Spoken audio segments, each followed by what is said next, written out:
দ্বীন পেয়েছি, ইসলাম পেয়েছি, মসজিদ পেয়েছি, মাহফিল পেয়েছি, এই সুন্দর পরিবেশ পেয়েছি। আর আজকের দুঃখ, আমরা সেই দ্বীন ও শরীয়তের কিছু জ্ঞান অর্জনের জন্য ঘরটা ছেড়ে একটু মাহফিল পর্যন্ত আসার সময় দিতে পারলাম না। এটাই দুঃখ, এটা আফসোস। এই জাত ধ্বংস হবে না তো কোন জাত ধ্বংস হবে? এই মুসলমান মার খাবে না তো কোন মুসলমান মার খাবে? আল্লাহ আমাদেরকে হেদায়েত দিন, বলুন আল্লাহুম্মা আমিন, বলুন আল্লাহুম্মা আমিন। বদরের যুদ্ধ, যে বদরের যুদ্ধে কাফেরদের সংখ্যা ছিল 1000, সবাই মিলে বলুন কত? 1000। এই 1000 ছিল সশস্ত্র, এবং এই 1000 কাফেরদের নেতৃত্ব দিচ্ছিল বিশ্বনবীর জানের দুশমন, শয়তানটার নাম কি? আবু জাহাল। আবু জাহাল 1000 সৈন্য নিয়ে বদরের ময়দানে হুঙ্কার দিচ্ছে, মদিনা উড়িয়ে দেব, দ্বীন মিটিয়ে দেব, মুহাম্মদকে মিটিয়ে দেব। প্রচন্ড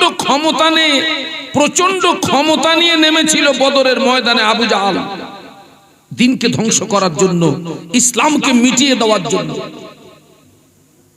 যুগে যুগে বহু মানুষ দ্বীনকে মিটানোর চেষ্টা করেছে, কিন্তু আজও পর্যন্ত কেউ দ্বীনকে মিটাতে পারেনি, কিয়ামত পর্যন্ত পারবে না। একটু সুবহানাল্লাহ বলুন। তাম পৃথিবীর জমিনে যত ধর্ম, আমি এখানে কোন ধর্মকে ছোট করতে আসিনি, কারণ আল্লাহর কোরআন আমাকে শিখিয়েছে, লাকুম দীনুকুম ওয়ালিয়া দীন। তবে একটা কথা বলবো, তাম পৃথিবীর জমিনে যত ধর্ম, আল্লাহ পাকের কাছে একটি ধর্ম মনোনীত, একটি ধর্ম পছন্দের ধর্ম, সেই ধর্মের নাম হচ্ছে ইন্নাদ দীনা ইনদাল্লাহিল ইসলাম। একটু সুবহানাল্লাহ বলুন। এই ইসলাম আমাদেরকে শিখিয়েছে মসজিদে যাওয়ার নিয়ম, এই ইসলাম আমাদেরকে শিখিয়েছে বাথরুমে যাওয়ার নিয়ম। একটু সুবহানাল্লাহ বলুন।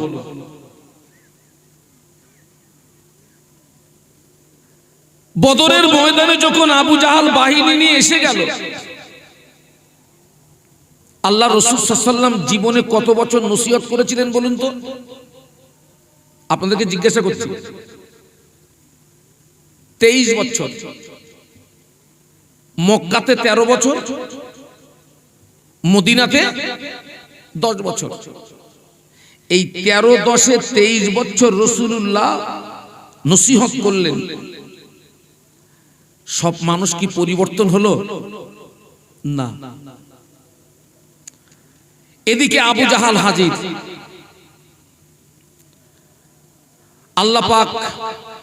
আল্লাহ পাক বিশ্ব নবীকে লক্ষ্য করে বললেন, হাবিব, ওয়াজ নসিহত করে আর হবে না,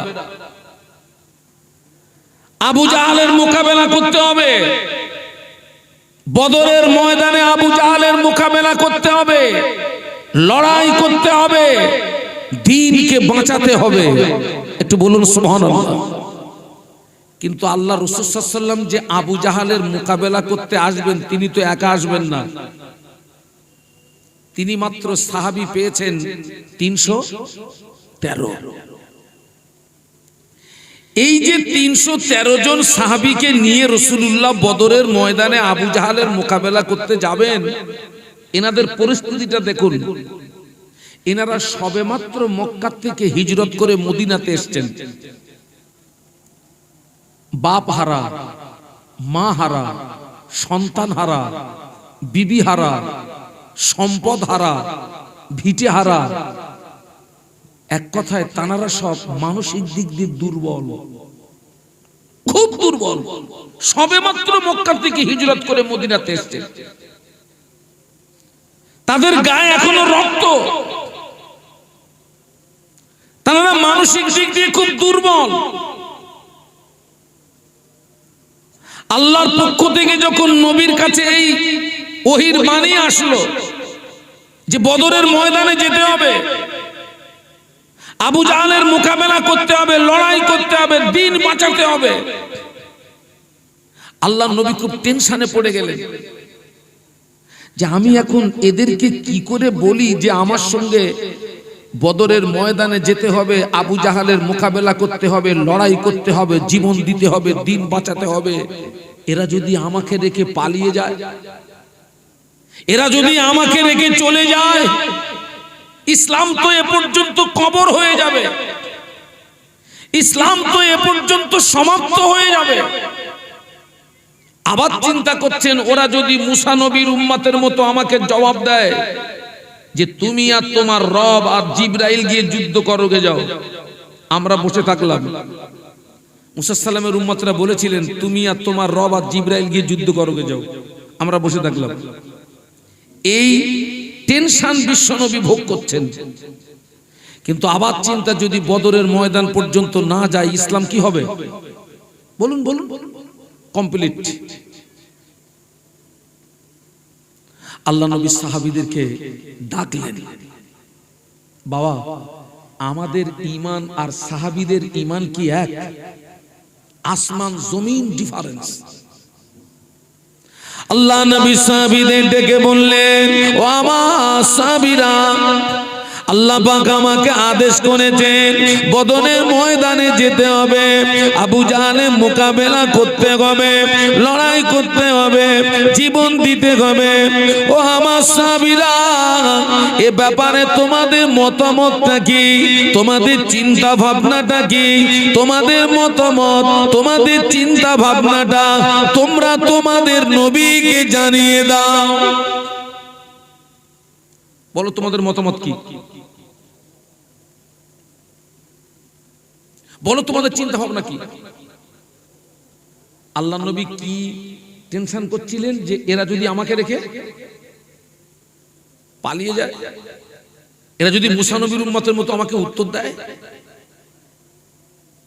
সাহাবীরা জবাব দিয়েছিলেন, ইয়া রাসূলুল্লাহ, হাবিবাল্লাহ, হুজুর আপনি ঘাবড়াবেন না, হুজুর আপনি ভয় পাবেন না, হুজুর আপনি আমাদের নিয়ে চলুন, আমরা আপনার সামনে, আপনার পিছনে, আপনার ডায়ে, আপনার বায়ে সর্বক্ষণ আপনার সঙ্গী হয়ে থাকবো। একটু মহব্বতে বলেন না, আর একটু জোরে বলেন না। আল্লাহ নবীর নূরের চেহারা দিয়ে একটা হাসির ঝলক ফুটে উঠল। আল্লাহ নবী যে টেনশনটা করছিলেন, সাহাবীদের থেকে যে উত্তরটা আসলো, আল্লাহ নবী খুশি শুনে এত খুশি হলেন, নবীর চেহারা দিয়ে একটা হাসির ঝলক ফুটে উঠল। একটু বলুন না সুবহানাল্লাহ। হুজুর আপনি আমাদের নিয়ে চলুন, আপনি ঘাবড়াবেন না, টেনশন করবেন না, আমরা আপনার সামনে, আপনার পিছনে, আপনার ডায়ে, আপনার বাঁয়ে সর্বক্ষণ আমরা আপনার সঙ্গী হয়ে থাকবো। একটু সুবহানাল্লাহ। নবী পাকের একজন সাহাবী আল্লাহ নবীকে জিজ্ঞাসা করেছিলেন, ইয়া রাসূলুল্লাহ, হাবিবাল্লাহ, মাতা সা, হুজুর কিয়ামত কবে হবে? একজন সাহাবী নবীকে প্রশ্ন করলেন, ইয়া রাসূলুল্লাহ, হাবিবাল্লাহ, হুজুর আপনি বলুন তো কিয়ামত কবে হবে?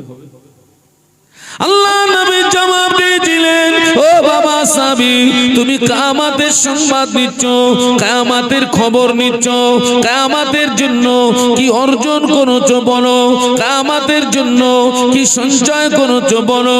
ওই সাহাবী জবাব দিয়েছিলেন, ইয়া রাসূলুল্লাহ, হাবিবাল্লাহ, আমি কিয়ামতের জন্য কিছুই সঞ্চয় করতে পারিনি, আমি কিয়ামতের জন্য কিছুই অর্জন করতে পারিনি, তবে আমি আল্লাহ আল্লাহর রাসূলকে ভালোবেসেছি।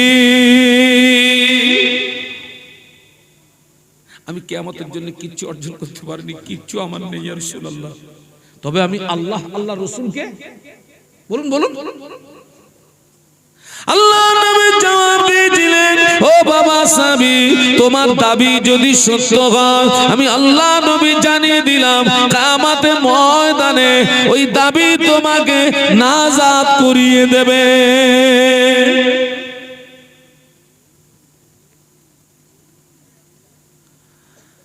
আল্লাহু আকবার। বদরের যুদ্ধের চিত্রটা এরকম ছিল, এই যে আপনারা মনে করুন যে একটা পরিবারে 5 জন, 5 জনের ভিতরে 3 জন ইসলাম গ্রহণ করেছে, 2 জন ইসলাম গ্রহণ করেনি। তার মানে একটা পরিবারে 5 জনের ভিতরে দল হলো কটা? 2টো। যারা ইসলাম গ্রহণ করেছেন ওনারা ময়দানে এসেছেন দ্বীন ইসলামকে বাঁচানোর জন্য, আর যারা ইসলাম গ্রহণ করেনি ওরা ময়দানে এসেছে দ্বীন ইসলামকে মিটিয়ে দেওয়ার জন্য। তার মানে চিত্রটা এইরকম ছিল, বাপ তলোয়ার ধরেছে ছেলের বিরুদ্ধে, আর ছেলে তলোয়ার ধরেছে বাপের বিরুদ্ধে, চাচা ভাইপোর বিরুদ্ধে, ভাইপো চাচার বিরুদ্ধে, মামা ভাগনার বিরুদ্ধে। ভাগনা একটু বলেন না। তার মানে নবী সাহাবীরা দ্বীন ইসলামকে প্রতিষ্ঠিত করার জন্য পিতা হয়ে সন্তানের গলায় তলোয়ার চালাতে দ্বিধাবোধ বলুন করিনি। আবার উল্টো সন্তান হয়ে দ্বীনকে প্রতিষ্ঠিত করার জন্য বাপের গলায় তলোয়ার চালাতে দ্বিধাবোধ। একটু সুবহানাল্লাহ বলেন। তবে আমরা এই সুন্দর পরিবেশটা পেয়েছি বাবা। আমরা তো ঈমান পেয়েছি, আর সাহাবীরা ঈমান এনেছিলেন। সাহাবীরা ঈমান এনেছিলেন, আর আমরা ঈমান পেয়েছি। আনা জিনিসের মূল্য থাকে, পাওয়া জিনিসের মূল্য থাকে না। আমরা তো ঈমান পেয়েছি, আর সাহাবীরা তো ঈমান এনেছিলেন, যার কারণে আমাদের এই করুণ পরিস্থিতি।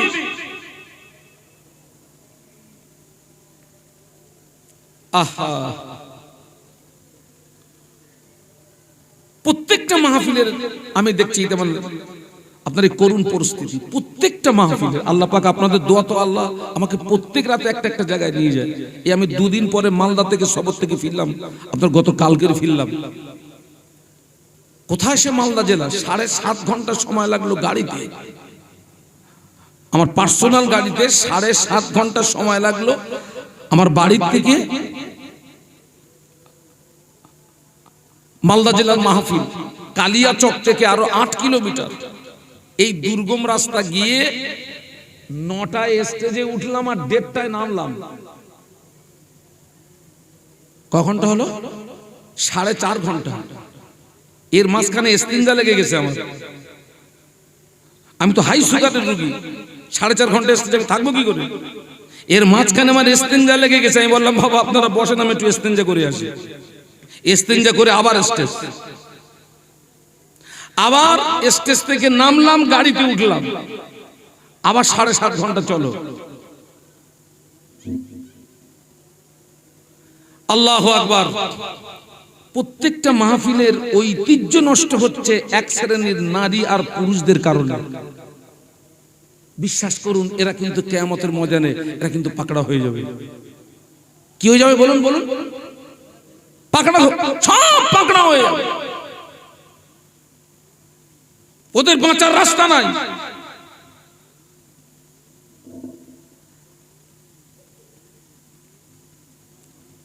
আল্লাহু আকবার। আল্লাহ নবী সাহাবীদের নিয়ে বদরের ময়দানে রওনা হলেন। আল্লাহ নবী সাহাবীদের নিয়ে বদরের ময়দানে রওনা হলেন। আল্লাহ নবী সাহাবীরা বদরের ময়দানে গিয়ে তাবু গাড়লেন। আল্লাহ নবী একটা তাবুর ভিতরে প্রবেশ করলেন, নিরালা নির্জনে। আল্লাহ নবী একটা তাবুর ভিতরে প্রবেশ করলেন। তাবুর ভিতরে প্রবেশ করে আল্লাহর জমিনে সিজদায় পড়ে গেলেন। একটু বলুন তো আল্লাহু আকবার। আর একটু আওয়াজ বাড়াতে হবে, আর একটু বাড়াতে হবে।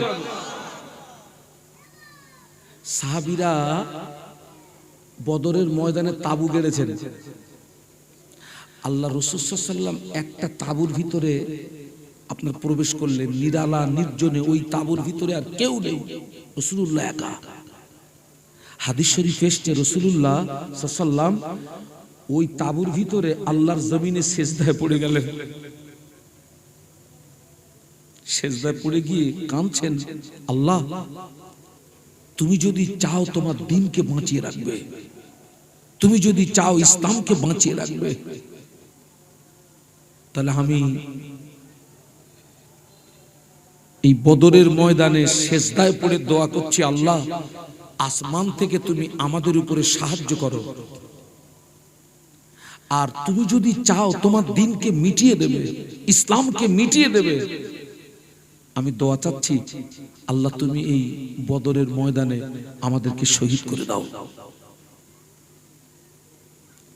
তবে আল্লাহ নবী সিজদার থেকে কেঁদে বলেছিলেন, আল্লাহ আজকে যদি মুসলমানরা হেরে যায়, তাম পৃথিবীর জমিনে তোমাকে আল্লাহ বলে ডাকার মতো আর কেউ থাকবে না। আজকে যদি মুসলমানরা এই বদরের ময়দানে হেরে যায়, তাম পৃথিবীর জমিনে আমাকে নবী বলে ডাকার মতো আর কেউ থাকবে না। কাঁদছেন রাসূলুল্লাহ দ্বীনকে হেফাজতের জন্য, দ্বীনকে প্রতিষ্ঠিত করার জন্য। একটু সুবহানাল্লাহ বলুন।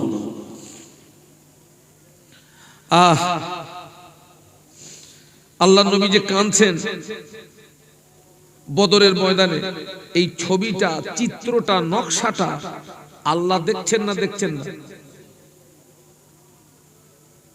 সব তো আল্লাহ দেখছেন। তাম পৃথিবীর মানুষ নবীর চোখের পানি সহ্য করতে পারলেও আমার আল্লাহ তার হাবিবের চোখের পানি সহ্য করতে পারেন না। একটু সুবহানাল্লাহ বলুন। সারা জীবন তো শুনেছেন, বলুন তো আমাদের সর্বপ্রথম কিবলা ছিল কোনটা?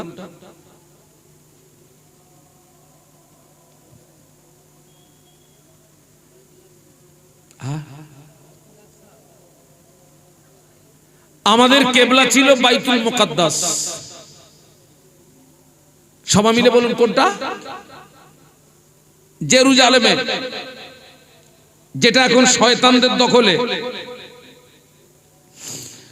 আল্লাহর নবী ওই বাইতুল মুকাদ্দাসের দিকে 16 থেকে 17 মাস আল্লাহর নবী বাইতুল মুকাদ্দাসের দিকে ফিরে নামাজ পড়েছিলেন। ক মাস?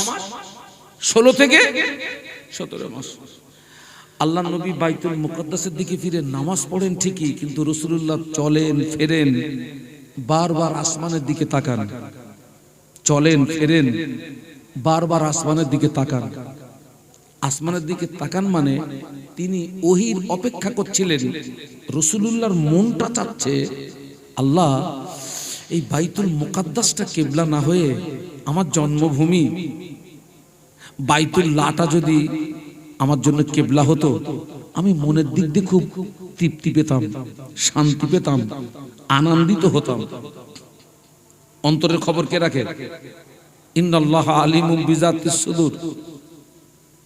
আল্লাহ নবী, একটা রিওয়ায়েতে এসেছে জোহরের 4 রাকাত ফরজ নামাজ, আর একটা রিওয়ায়েতে এসেছে আসরের 4 রাকাত ফরজ নামাজ। এই জায়গাটায় আপনার মতনৈক্য হয়ে গেছে, তবে অধিকাংশ ওলামারা এই জোহরের 4 রাকাত ফরজ নামাজটাকে সমর্থন করেছেন। উনি জোহরের 4 রাকাত ফরজ নামাজের নিয়াত করেছেন বাইতুল মুকাদ্দাসের দিকে ফিরে। উনি ইমাম আর সব সাহাবীরা মুক্তাদি। আল্লাহ নবী নামাজে দাঁড়িয়ে গেলেন। আল্লাহ পাক ফেরেশতা জিবরাইল আমিন আলাইহিস সালামকে দিয়ে আল্লাহ পাক কোরআন নাজিল করলেন। কদ নারা তাকাল্লুবা ওয়াজহিকা ফিস সামাই ফালানুওয়াল্লিগান্নাকা কিবলাতান তারদাহা ফাওয়াল্লি ওয়াজহাকা শাতরাল মাসজিদিল হারাম। আল্লাহ পাক জিবরাইল আমিন আলাইহিস সালামকে দিয়ে কোরআন নাজিল করে জানিয়ে দিলেন, ও জিবরাইল আমার হাবিবকে গিয়ে জানিয়ে দাও, আমার হাবিবকে গিয়ে শুনিয়ে দাও। আমার হাবিব আমার হাবিব বারে বারে আসমানের দিকে ফিরে ফিরে যায়। আমার হাবিবের মনে হয় বাইতুল মুকাদ্দাসটা কিবলা না হয়ে কাবা শরীফটা কিবলা হলে আমার হাবিব খুশি হতো। জিবরাইল, আমার হাবিব যে কাজে রাজি, আমি আল্লাহ ওই কাজে রাজি।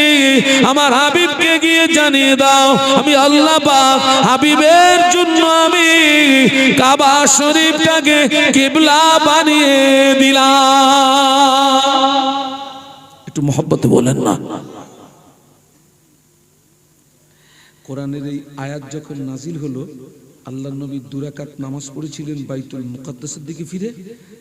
কোরআনের এই আয়াত যখন নাজিল হলো, নামাজের ভিতরেই রাসূলুল্লাহ চেহারাটা ঘুরিয়ে 2 রাকাত নামাজ পড়লেন কাবার দিকে ফিরে। যেখানে কিবলা পরিবর্তন হয় ওই মসজিদটার নাম হচ্ছে মসজিদে কিবলাতাইন। আল্লাহ পাকের হাজী বান্দা কারা আছেন একটু হাত তুলে দেখান তো। 1 জন, 2 জন, 3 জন, 4 জন, আলহামদুলিল্লাহ। হ্যাঁ, আপনারা নিশ্চয়ই ওই মসজিদে কিবলাতাইনে আপনারা নামাজ পড়েছেন। একটু স্মরণ করে দেখুন, যেখানে কিবলা পরিবর্তন হয়েছিল। নবী যে কাজে রাজি, কে রাজি? সবাই মিলে বলুন। সেই নবী সেজদায় পড়ে কাঁদছেন কোথায়? বদর তাবুর ভিতরে। আল্লাহ নবীর প্রাণ প্রিয় সাহাবী আবু বকর সিদ্দিক রাদিয়াল্লাহু আনহু, উনি গুটি গুটি পায়ে উনি ওই তাবুর ভিতরে প্রবেশ করলেন। আল্লাহ নবীর হাত মোবারকটাকে চেপে ধরলেন, ধরে বললেন, হুজুর যথেষ্ট হয়েছে, আপনি আর কাঁদবেন না। আল্লাহ নবী বদরের ময়দানে দ্বীনকে বাঁচানোর জন্য জমিনে সেজদায় পড়ে এত কান্না কেঁদেছিলেন, উনি জীবনের 2য় দিন এত কান্না কাঁদেননি। আবু বকর সিদ্দিক রাদিয়াল্লাহু আনহু অস্থির হয়ে গেছেন, হুজুর যথেষ্ট হয়েছে, আপনি কাঁদবেন না, আপনি সেজদা থেকে মাথা তুলুন। আমি আবু বকর আপনার চোখের পানি সহ্য করতে পারছি না ইয়া রাসূলুল্লাহ। আল্লাহ নবী সেজদা থেকে মাথা তোলেন না।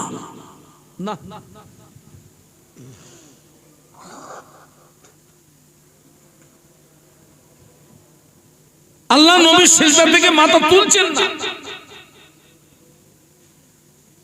আল্লাহ পাক জিবরাইলকে পাঠিয়ে দিলেন, ও জিবরাইল, আমার হাবিবকে গিয়ে কাঁদতে মানা করে দাও, আমার হাবিবকে সিজদা থেকে মাথা তুলতে বলো, আমার হাবিবকে কাঁদতে মানা করে দাও, আমার হাবিবকে জানিয়ে দাও, আমি আল্লাহ পাক বদরের ময়দানে আমার হাবিবকে একা ছেড়ে দিই না, বরং আমি আল্লাহ পাক আমার হাবিবের সঙ্গেই আছি।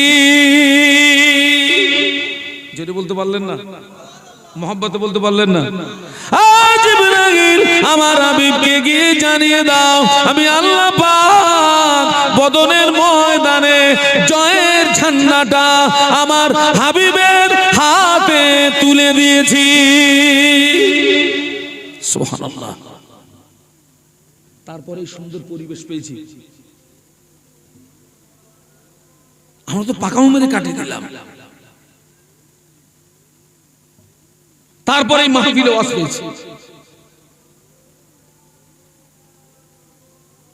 একটু দরুদ শরীফ আল্লাহুম্মা, মোহব্বতের সঙ্গে মাশাআল্লাহ।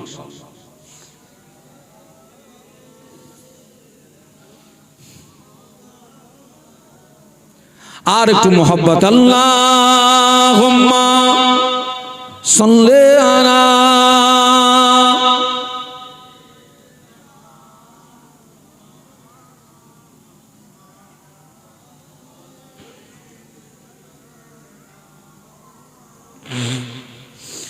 হুব্বে আহমদ আজালগি सीने में गए मैं हूँ मेरा दिल मदीने में गए फूल तो फूल कांटों में क्या खुशबू गए लुत्फ जन्नत से बढ़कर मदीने में गए हुब्बे आमद अजलगी सीने में गए मैं मेरा दिल मदीने में गए अल्लाहुम्मा पढ़ो बाबा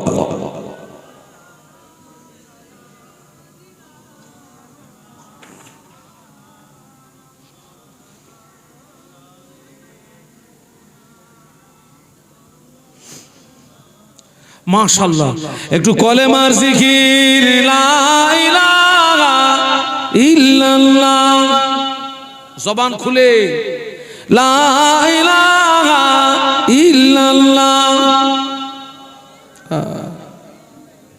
লা ইলাহা ইল্লাল্লাহ মুহাম্মাদুর রাসূলুল্লাহ আল্লাহুম্মা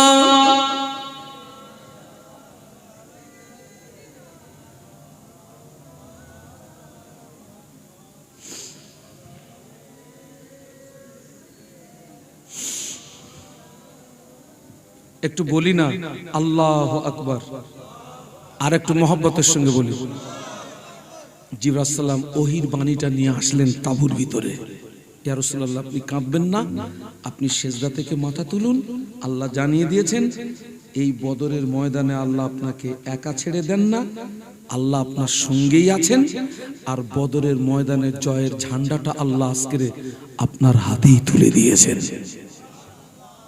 আল্লাহ নবী সিজদা থেকে মাথা তুললেন মাথা তুলেছেন হাদিস শরীফের ভিতরে এসেছে রাসূলুল্লাহ ওই তাঁবুর ভিতরে সিজদায় পড়ে এত কেঁদেছিলেন চোখের পানিতে ওই সিজদার জায়গার ধুলি মালি ভিজে গিয়ে আল্লাহ নবীর চেহারাতে জমাট বেঁধে গেছিল এত কেঁদেছিলেন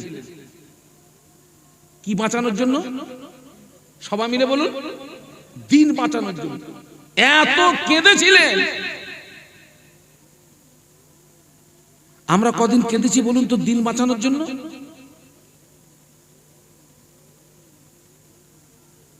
দিন হেফাজতের জন্য আমাদের কি অবদান আছে আল্লাহ পাক কোরআন শরীফের ভিতরে বললেন ইয়া আইয়ুহাল্লাযীনা আমানু উদখুলু ফিস সিলমি কাফা ওয়া লা তাত্তাবিউ খুতুওয়াতিশ শাইতান ইন্নাহু লাকুম আদুউম মুবিন আল্লাহ বললেন হে বিশ্বের ঈমানদার সম্প্রদায় তোমরা ইসলামের ভিতরে পরিপূর্ণ প্রবেশ হয়ে যাও সম্পূর্ণ দাখিল হও ওয়া লা তাত্তাবিউ খুতুওয়াতিশ শাইতান তোমরা শয়তানের ইতাআত করো না শয়তানের অনুসরণ করো না কেন না ইন্নাহু লাকুম আদুউম মুবিন নিশ্চয়ই শয়তান হলো মানুষের জন্য প্রকাশ্য দুশমন আল্লাহ আমাদেরকে ইসলামের ভিতরে কতটা ঢুকতে বলেছেন পরিপূর্ণ কিন্তু আমাদের জীবন নিয়ে সমীক্ষা করলে দেখা যাচ্ছে কিছু মানুষের জীবনটা এইরকম হাফ ইসলামের ভিতরে আর হাফ ইসলামের আমি কি একটু খুলে বলে দেবো যে কিরকম ইসলামের ভিতরে আর কিরকম বাইরে আল্লাহ বললেন বিশ্বের ঈমানদার সম্প্রদায় তোমরা ইসলামের ভিতরে পরিপূর্ণ প্রবেশ করো একটা মানুষ 5 ওয়াক্ত নামাজ পড়ে আপনার রমজান শরীফে রোজা রাখে আল্লাহ অর্থ দিয়েছে হজ করে আল্লাহ অর্থ দিয়েছে যাকাত দেয় মানে লোকটা ইসলামের ভিতরে আছে পরক্ষণে দেখছি ওই লোকটা আবার ওই লোকটাকেই দেখছি গোপনে গোপনে ওই ব্যক্তিটাই সুদের সঙ্গে জড়িয়ে গেছে ওই ব্যক্তিটাই দেখছি আবার গোপনে গোপনে বুনের ফারাস ফাঁকি মেরেছে ওই ব্যক্তিটাই দেখেছি আমার গোপনে গোপনে ভাইয়ের হক নষ্ট করেছে এই সুদ বলেন বুনের ফারাজ মারা বলেন ভাইয়ের হক মারা বলেন প্রতিবেশীর হক নষ্ট বলেন এটা ইসলামের ভিতরে না বাইরে? বাইরে। তাহলে অঙ্ক কি দাঁড়ালো? ভেতরে যত, তার মানে আমি এই জায়গাটায় গোদা বাংলায় এইরকম ভাবে বুঝি, ও হাফ পুরুষ হাফ নারী। যারা হাফ পুরুষ হাফ নারী ওদের কি বলে? হিজড়ে। তার মানে ওই লোকটা হচ্ছে পাক্কা হিজড়ে মার্কা মুসলমান, পুরো হিজড়ে একদম।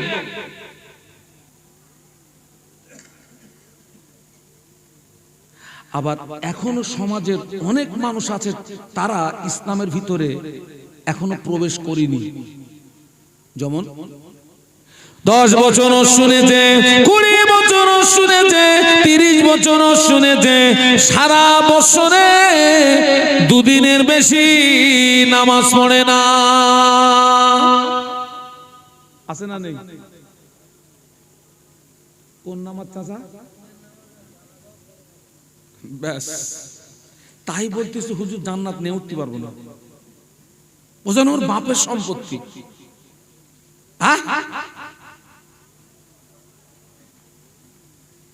শুধু 2 ঈদের নামাজ পড়ে, জুমার নামাজ পড়ে না, 5 ওয়াক্ত নামাজ পড়ে না। অনেক মুসলমান আছে 10 বছর শুনেছে, 15 বছর শুনেছে, 20 বছর শুনেছে, আজও দাঁড়িয়ে দাঁড়িয়ে দাঁড়িয়ে দাঁড়িয়ে পেশাব করে, পেশাব করে পানি নেয় না। হানাফি মাযহাবে মেয়েদের ঈদের নামাজ নাই, হানাফি মাযহাবে মেয়েদের জুমার নামাজ নাই। সমাজে অনেক মহিলা আছে সারা বছরে আল্লাহর জমিনে একটা সেজদা দেয় না। বাস্তব বললাম না বেশি বললাম? বলেন বলেন।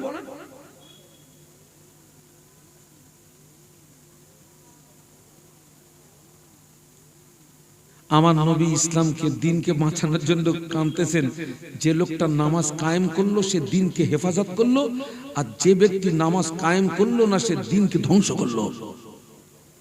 আমার নবী কাঁদতেছেন দিনকে বাঁচানোর জন্য, আর আমি উম্মত হয়ে দিন কি করছি?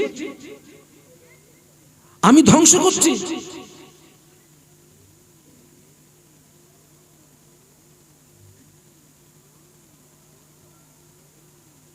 আল্লাহ পাক কোরআন শরীফের ভিতরে বললেন, ইন্নাল্লাহা আশতারা মিনাল মুমিনিনা আনফুসাহুম ওয়া আমওয়ালাহুম বিআন্না লাহুমুল জান্নাহ। আল্লাহ বললেন নিশ্চয়ই আমি কিনে নিয়েছি, ক্রয় করে নিয়েছি, মিনাল মুমিনিনা মুমিনদের কাছ থেকে, আনফুসাহুম তাদের জীবনকে, ওয়া আমওয়ালাহুম তাদের মাল সম্পদকে, বিআন্না লাহুমুল জান্নাহ জান্নাতের বিনিময়। একটু সুবহানাল্লাহ বলা যাবে? আর একটু মহব্বতে বলা যাবে? আল্লাহ মুমিনের কি কি কিনে নিয়েছেন? জান আর মাল কিনে নিয়েছেন। কিসের বিনিময়? জান্নাতের বিনিময়। আচ্ছা, আল্লাহ মুমিনের জান মারলে কি করবে?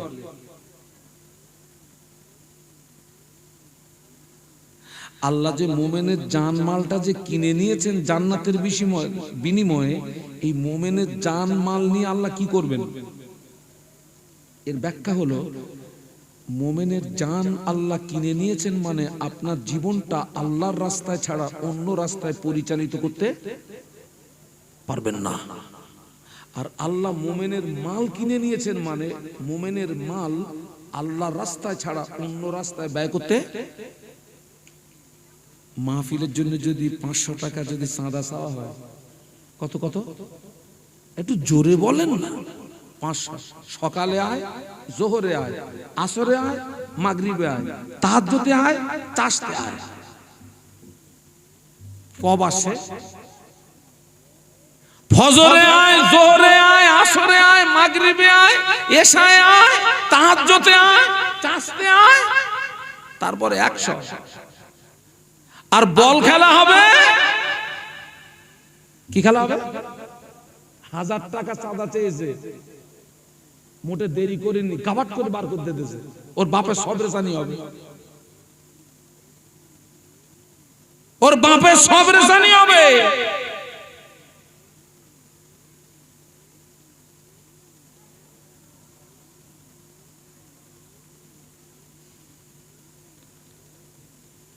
আপনি কি রাগ করে চলে যাচ্ছেন না চাচা?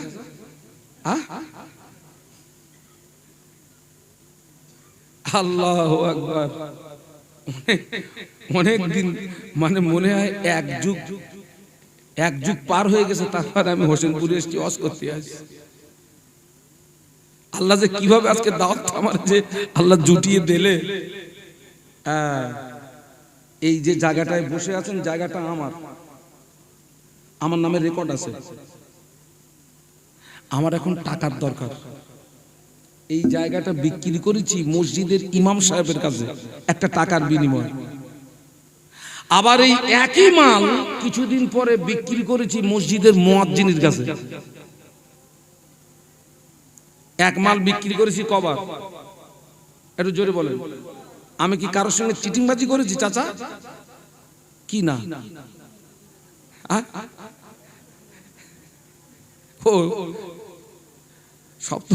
সব তো মসজিদে দিছি না।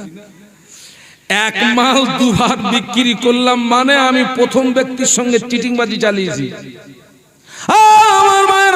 আল্লাহ পাক মুমিনের জান কিনে নিয়েছেন, মাল কিনে নিয়েছেন জান্নাতের বিনিময়ে। যে জীবনটা আল্লাহর কাছে বিক্রি করে দিলাম, ওই জীবনটা আবার ইবলিসের কাছে বিক্রি করে দিয়েছি। আয় মুমিন, তুই তোর জীবনটা একবার আল্লাহকে দিয়ে দিলি, আর একবার ইবলিসকে দিয়ে দিলি। তোর জীবনটা বিক্রি করলি কবার? আমি কি কিছু বোঝাতে পারতেছি নাকি? তাহলে আমি মুমিন হয়ে চিটিংবাজি করতিস কার সঙ্গে? ওরে সর্বনাশ, সাহস তো কম না।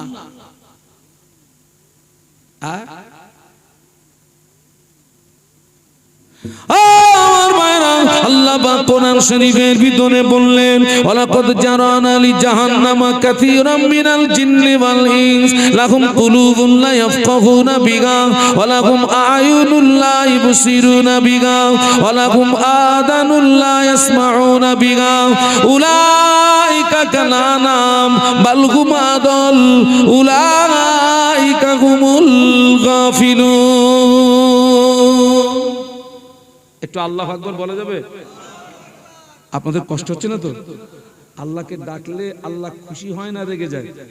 যত ডাকবেন তত খুশি। সুবহানাল্লাহ বলুন। বরং না ডাকলে আল্লাহ রেগে যান, অসন্তুষ্ট। আল্লাহ কোরআনে বলেছেন, উদউনি আস্তাজিব লাকুম। বান্দা তুই আমাকে ডাক ডাক ডাক ডাক, আমি আল্লাহ তোর ডাকে সাড়া দিয়ে থাকি। একটু বলুন সুবহানাল্লাহ। আল্লাহ বললেন, অতি শীঘ্র জিন ইনসানদের ভিতর থেকে বিশাল একটা দল জাহান্নামে যাবে। কাদের ভিতর থেকে? জিন ইনসানদের ভিতর থেকে।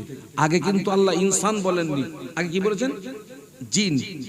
জিন এবং ইনসান থেকে। যেমন কোরআন শরীফের আরেকটা আয়াত শরীফ আছে, ওমা খালাকতুল জিন্না ওয়াল ইনসা ইল্লা লিয়াবুদুন।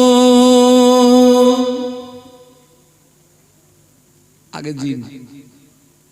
আল্লাহ বললেন অতি শীঘ্র জিন ইনসানদের ভিতর থেকে বিশাল একটি দল জাহান্নামে যাবে। কেন যাবে? আল্লাহ বললেন লাহুম কুলুবুন লা ইয়াফকাহুনা বিহা। আমি আল্লাহ পাক ওদের বোঝার জন্য অন্তঃকরণ দিয়েছি, ওরা বুঝেও না বোঝার ভান করে। আল্লাহ বললেন ওদের দেখার জন্য দুটি করে চোখ দিয়েছি, ওরা দেখেও না দেখার ভান করে। আল্লাহ বললেন আমি ওদের শোনার জন্য দুটি করে কান দিয়েছি, ওরা শুনেও না শোনার বান করে। আল্লাহ বললেন উলাইকা কাল আনাম, ওরা হলো চতুষ্পদ জানোয়ারের সমতুল্য। কিসের সমতুল্য? চতুষ্পদ জন্তু কাদের বলা হয়? এক কথায়, মদ্দা কথায়, যা চারটি ঠ্যাং, তাই ধরে কি? আচ্ছা, কুত্তার ঠ্যাং কটা? চাচা, শুকরের ঠ্যাং? উলাইকা কাল আনআম, ওরা কুত্তা এবং শুকরের সমতুল্য। দেখেন আবার যেন কালকের যেন আমার বলেন না যে শাহনুর আলম সে বটিরাত থেকে এসে সে কুত্তা সট্টর করে গেছে। ও কি আমি বলেছি না আল্লাহ বলেছে? সবাই মিলে বলুন কে বলেছেন? আরো জোরে বলুন। কাল যেন আমার নাম বলেন না। আল্লাহ বললেন উলাইকা কাল আনআম, ওরা চতুষ্পদ জানোয়ারের সমতুল্য তথা কুত্তা এবং শূকরের সমতুল্য। আল্লাহ ওই পর্যন্ত স্টপ করেননি, পরেই বললেন বালহুম আদল, ওরা তার চেয়েও নিকৃষ্ট তথা কুত্তা এবং শূকরের চেয়েও নিকৃষ্ট। আমি বলিনি চাচা, আমি বলিনি, সবাই মিলে বলুন, কে বলেছেন? আল্লাহ। আল্লাহ পাক কোরআন শরীফের ভিতরে বললেন লাকাদ খালাকনাল ইনসানা ফি আহসানি তাকওয়িম। আল্লাহ বললেন আমি পৃথিবীর জমিনে মানব সম্প্রদায়কে সর্বাপেক্ষা উৎকৃষ্ট করে পাঠিয়েছি। আমরা হলাম সৃষ্টির শ্রেষ্ঠ, আর প্রাণীদের ভিতরে নিকৃষ্ট প্রাণী হলো শূকর কুকুর, ওরা হলো নিকৃষ্ট প্রাণী। এখন আপনাদেরকে জিজ্ঞাসা করছি, ওই শূকর কুকুর জান্নাতে যাবে না জাহান্নামে যাবে?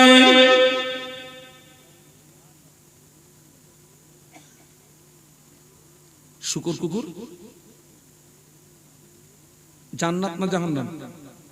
না, নাও জান্নাত নাও জাহান্নাম।